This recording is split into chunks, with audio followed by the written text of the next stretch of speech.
ओम शांति। आज 11/4/2025 की ईश्वरीय महावाक्य है। आज की मुरली का सार है, हे बच्चे, अब यह नाटक पूरा होता है, तुम्हें वापस घर जाना है, इसलिए इस दुनिया से ममत्व मिटा दो, घर को और नए राज्य को याद करो। प्रश्न: दान का महत्व कब है? उसका रिटर्न किन बच्चों को प्राप्त होता है? उत्तर: दान का महत्व तब है जब दान की हुई चीज में ममत्व न हो।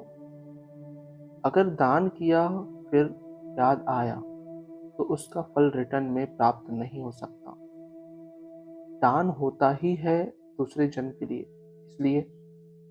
इसलिए इस जन्म में तुम्हारे पास जो कुछ है उससे ममत्व मिटा दो, ट्रस्टी होकर संभालो। यहाँ तुम जो ईश्वरीय सेवा में लगाते हो, हॉस्पिटल व कॉलेज खोलते हो, उससे अनेकों का कल्याण होता है। उसके रिटर्न में 21 जन्मों के लिए मिल जाता है। आज की मुरली से मुख्य पॉइंट: बाबा कहते, अभी तो तुम यह पढ़ाई पढ़ते हो, जानते हो इस पढ़ाई से हमको यह बनना है, तो दैवी गुण धारण करना है। यहाँ दान जो करते हो उनसे यह रूहानी यूनिवर्सिटी हॉस्पिटल खोलते हैं। अगला, बाप कहते हैं, मैं आया ही हूँ इस पतित दुनिया को खत्म करने। इस रुद्र यज्ञ में सारी पुरानी दुनिया स्वाहा होनी है। जो कुछ अपना भविष्य बनाएंगे तो नई दुनिया में मिलेगा। अगला, इस समय सब पाप आत्माएं हैं। जहाँ पुण्य आत्मा है वहाँ पाप आत्मा एक भी नहीं। वह है सतयुग सतो प्रधान, यह है कलयुग तमो प्रधान। तुम अभी पुरुषार्थ कर रहे हो सतो प्रधान बनने का। अगला, अभी तुम पत्थर बुद्धि से पारस बुद्धि बनते हो।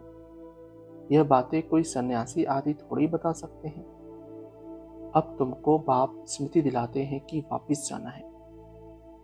अगला, बाप ने समझाया है, यादव और कौरव की है विनाश काले विपरीत बुद्धि, पांडव की है विनाश काले प्रीत बुद्धि। यूरोपवासी सब यादव हैं जो मुसल आदि निकालते रहते हैं। अगला, आत्मा का ज्ञान ही कोई में नहीं है, बिल्कुल ही देह अभिमानी बन पड़े हैं। देही अभिमानी बनने में मेहनत है। रावण ने बिल्कुल ही उल्टा बना दिया है, अब बाप सुलटा बनाते हैं। अगला, बाप कहते हैं, तुम्हारी आत्मा बहुत पतित है, उड़ नहीं सकती, पंख कटे हुए हैं। रावण ने सभी आत्माओं के पंख काट दिए हैं। शिव बाबा कहते हैं, मेरे बिगर कोई पावन बना नहीं सकता। धारणा के लिए मुख्य सार: पहला, स्वयं के चिंतन और पढ़ाई में मस्त रहना है, दूसरों को नहीं देखना है। अगर कोई अच्छा नहीं बोलता है तो एक कान से सुन, दूसरे से निकाल देना है। रूठ करके पढ़ाई नहीं छोड़नी है। दूसरा, जीते जी सब कुछ दान करके अपना ममत्व मिटा देना है। पूरा विल कर ट्रस्टी बन हल्का रहना है। देही अभिमानी बन सर्व देवी गुण धारण करने हैं। वरदान: भिन्नता को मिटाकर एकता लाने वाले सच्चे सेवाधारी भव। स्पष्टीकरण: ब्राह्मण परिवार की विशेषता है अनेक होते भी एक।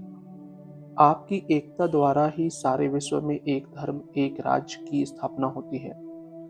इसलिए विशेष अटेंशन देकर भिन्नता को मिटाओ और एकता को लाओ, तब कहेंगे सच्चे सेवाधारी। सेवाधारी स्वयं प्रति नहीं लेकिन सेवा प्रति होते हैं। स्वयं का सब कुछ सेवा प्रति स्वाहा करते हैं।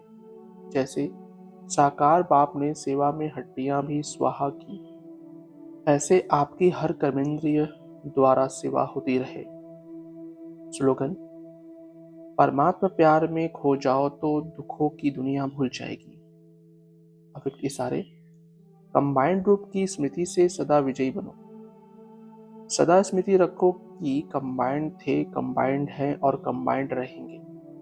कोई की ताकत नहीं जो अनेक बार के कंबाइंड स्वरूप को अलग कर सके। प्यार की निशानी है कंबाइंड रहना। यह आत्मा और परमात्मा का साथ है। परमात्मा तो कहाँ भी साथ निभाता है और हर एक से कंबाइंड रूप से प्रीत की रीत निभाने वाला है। अच्छा, ओम शांति मीठे बाप दादा। ओम शांति सर्वस्व ब्राह्मण परिवार। ओम शांति।